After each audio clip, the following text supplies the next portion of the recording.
fait, on était tous à l'intérieur du salon. Il y avait les clientèles, c'était normal, quoi. Donc on commençait à entendre un gros bruit. Au début, on a tous eu peur. On ne savait pas ce qui se passait. Une explosion. Je suis sorti le premier, affolé, quoi.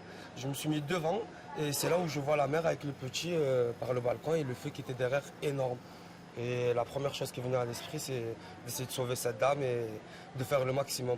Il y a eu plusieurs voisins qui sont sortis, qui nous ont porté de l'aide avec les extincteurs. On s'est mis devant.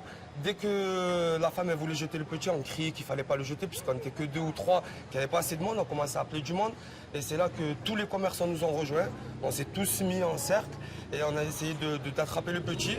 Et c'est là où il y a eu un héros qui montait et qui a réussi à gripper le petit. Au final, le petit a glissé de ses mains, qui est tombé sur une deuxième personne, et la troisième personne qui est ma femme qui l'a eu dans les bras.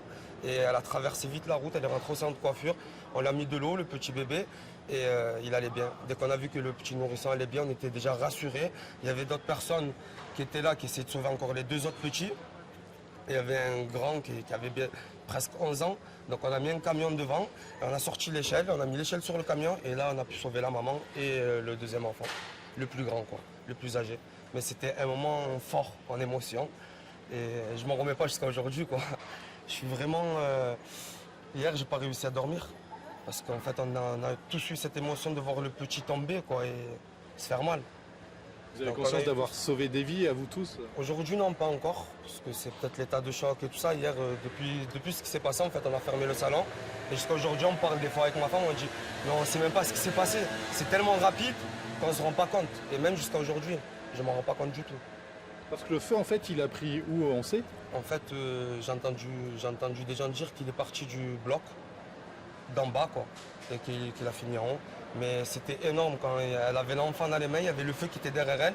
Elle ne pouvait plus rentrer le petit. Et c'est là on voit qu'en fait, c'était fou, quoi. Il fallait agir vite. Oui, la maman était affolée, il fallait la rassurer. Parce que la maman, elle ne savait pas quoi faire. Elle voulait jeter le petit le plus tôt possible, parce qu'il y avait les flammes. Mais elle ne pouvait pas le jeter comme ça aussi, le petit.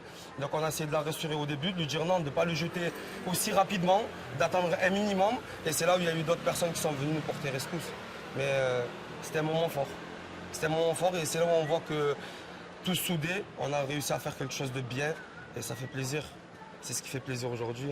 C'est qu'il y a eu des gens qui ont survécu à un énorme incendie. Et je suis fier des Marseillais aussi.